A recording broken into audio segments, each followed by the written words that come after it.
A Bíblia fala sobre pecados que ofendem diretamente a santidade de Deus. Quando o assunto é pecado sexual, a gravidade é ainda maior. Desde os tempos antigos, esses erros trouxeram julgamentos divinos terríveis.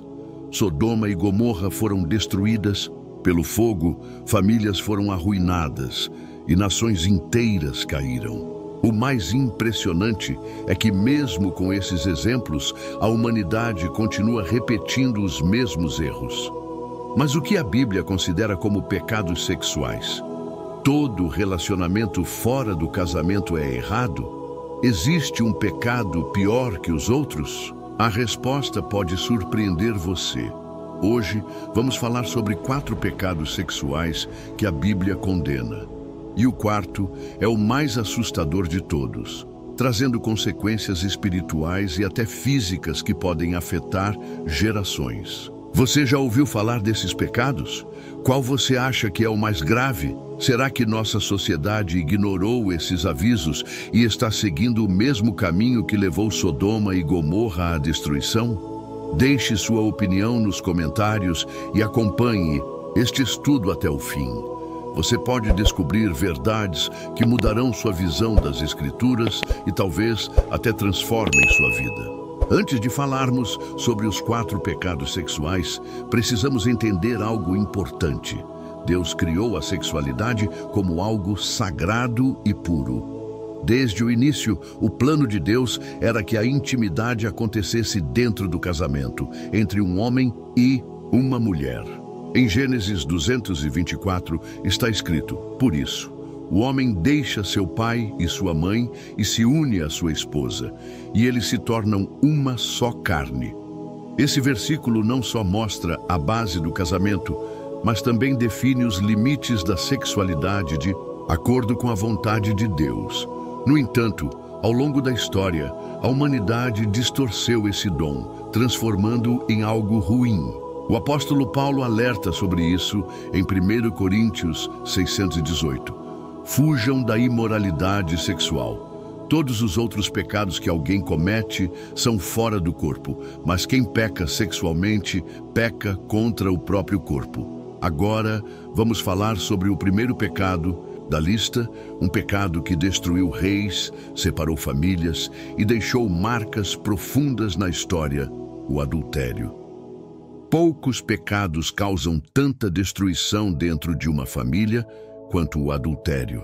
Desde os tempos antigos, a Bíblia trata esse erro com muita seriedade, porque ele não só machuca as pessoas envolvidas, mas também quebra o vínculo sagrado do casamento, uma instituição criada por Deus. Nos 10 mandamentos, há uma ordem clara: não cometerás adultério. O adultério acontece quando uma pessoa casada tem relações sexuais com alguém que não é seu cônjuge. Mas Jesus foi ainda mais longe, dizendo que até um desejo impuro no coração já é adultério aos olhos de Deus.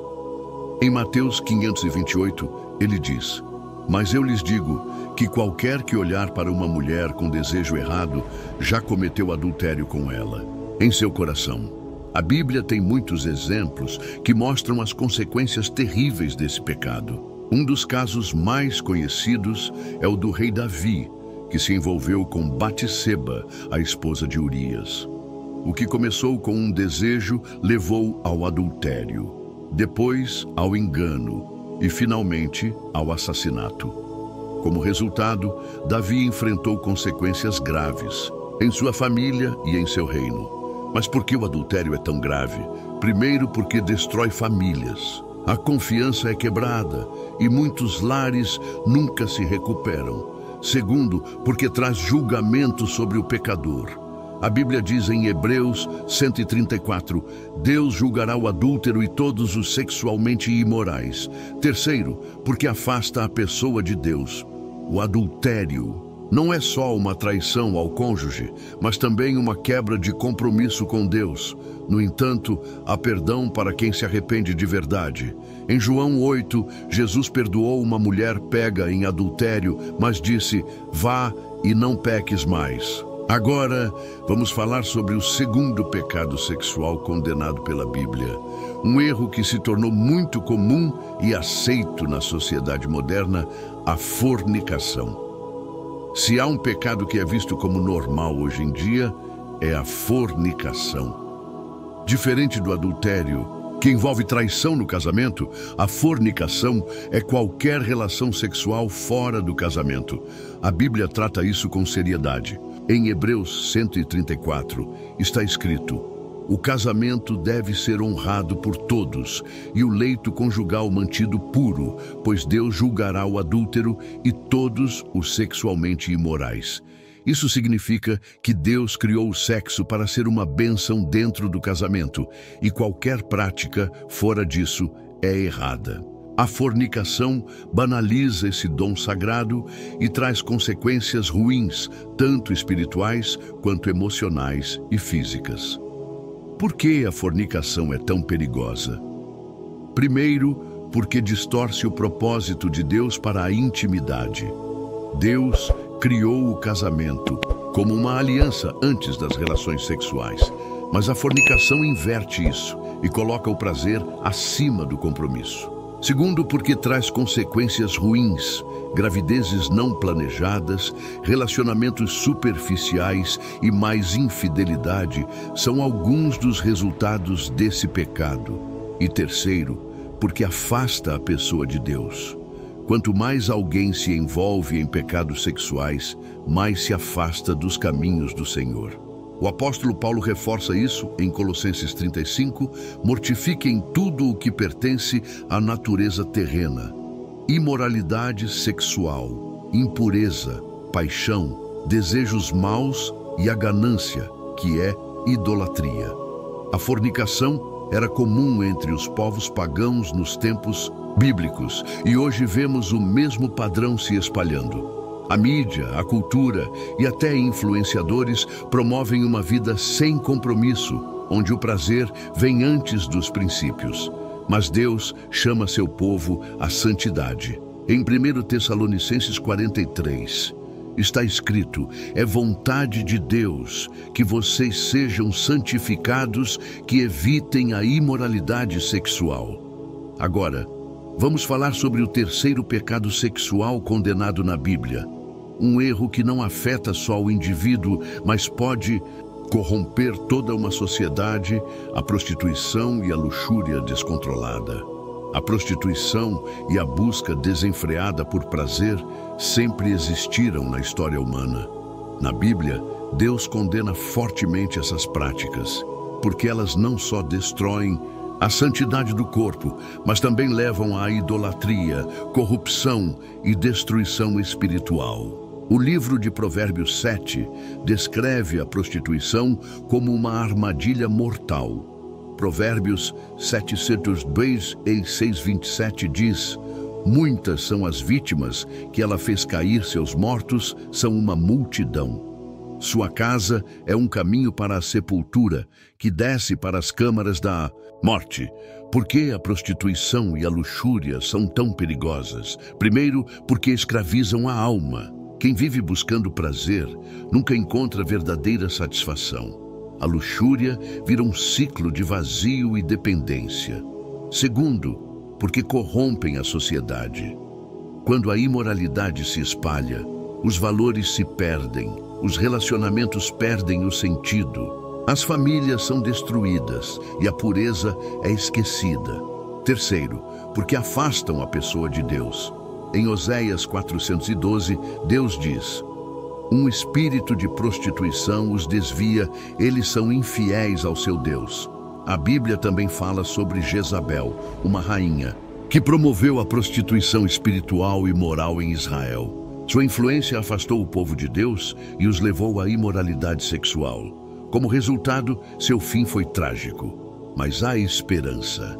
Em 1 Coríntios 611, Paulo lembra que mesmo que alguns tenham vivido na prostituição e no pecado, eles foram lavados, santificados e justificados em nome do Senhor Jesus Cristo.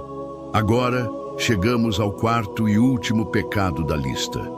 Esse é o mais grave de todos, com consequências devastadoras, afetando não só quem o pratica, mas também as gerações futuras, o incesto e a bestialidade. Se há pecados sexuais que a Bíblia chama de abominações, são o incesto e a bestialidade. Essas práticas representam a pior degradação moral e violam os limites naturais estabelecidos por Deus. Em Levítico 18, há advertências diretas. Contra esses pecados, nenhum homem se aproximará de qualquer parente próximo para ter relações sexuais. Nem se deitará com um animal para se contaminar. Nem qualquer mulher se apresentará a um animal para se unir a ele. É uma perversão. O incesto acontece quando parentes próximos têm relações sexuais. Embora algumas culturas tenham tentado normalizar isso, a Bíblia condena fortemente.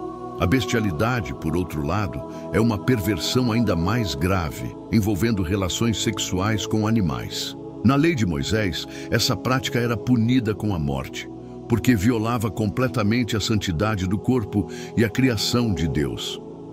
Por que esses pecados são tão graves? Primeiro, porque distorcem a ordem criada por Deus. O sexo foi feito para ser uma união sagrada entre um homem e uma mulher dentro do casamento.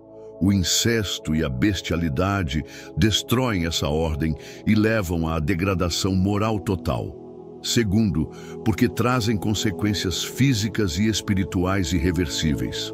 O incesto pode causar doenças genéticas, enquanto a bestialidade expõe as pessoas a doenças graves e corrupção espiritual. Terceiro, porque trazem o julgamento de Deus. Em Deuteronômio 27, Deus diz que há uma maldição sobre quem pratica essas coisas, mostrando que são pecados terríveis aos seus olhos. Você pode perguntar o que a Bíblia diz sobre a bestialidade? Essa prática era comum entre os povos pagãos e está ligada à idolatria e à perversão espiritual. Em Êxodo 2:19, Deus é muito claro. Quem tiver relações sexuais com um animal será morto. Sobre o incesto, a Bíblia tem exemplos trágicos. Lembre-se das filhas de Ló. Depois da destruição de Sodoma e Gomorra, elas embebedaram o pai para ter relações com ele. Como resultado, deram à luz duas nações que se tornaram inimigas de Israel, os Moabitas e os Amonitas. Também há o caso de Amnon e Tamar. Amnon, filho do rei Davi, abusou de sua meia-irmã Tamar. Esse ato de incesto causou uma crise familiar terrível e levou à morte de Amnon. Agora, depois de tudo o que vimos, surge uma pergunta importante. Há perdão para quem caiu nesses pecados? A resposta é sim. Deus não quer que ninguém fique preso na culpa e no peso dos seus erros. Em 1 João 19 está escrito: se confessarmos os nossos pecados, Ele é fiel e justo para nos perdoar os pecados e nos purificar de toda injustiça. Isso significa que quem se arrepende de verdade pode ser perdoado por Deus. O pecado sexual traz consequências graves, mas o amor de Deus é maior que qualquer erro. Jesus mostrou isso quando perdoou uma mulher pega em adultério. Ele disse: quem não tiver pecado, que atire a primeira pedra. Todos foram embora. E Jesus disse à mulher: eu também não a condeno. Vá e não peques mais. Esse é o verdadeiro chamado ao arrependimento. Deus perdoa, mas também pede uma mudança de vida. O perdão não é uma licença para continuar no pecado, mas uma chance de viver de acordo com a vontade de Deus. Em 2 Coríntios 5:17 está escrito: portanto, se alguém está em Cristo, é nova criação. As coisas antigas já passaram, eis que surgiram coisas novas. Isso significa que não importa o seu passado, Deus pode dar a você uma nova história. Agora, pense nisso. Depois de explorarmos os 4 pecados sexuais mais condenados pela Bíblia, uma pergunta fica: o que isso nos ensina sobre os dias de hoje? A história se repete. Assim como nos tempos de Sodoma e Gomorra, o mundo de hoje normalizou práticas que a Bíblia condena. A imoralidade virou entretenimento. A fornicação é tratada como algo normal. E os limites de Deus são cada vez mais ignorados. Mas a Bíblia nos alerta em Isaías 520. Ai daqueles que chamam o mal de bem e o bem de mal, que trocam as trevas por luz e a luz por trevas. E você, o que acha desses pecados? Acha que nossa sociedade ignorou os avisos da Bíblia?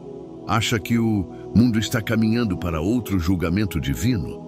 Deixe sua opinião nos comentários, porque eu adoraria saber o que você pensa.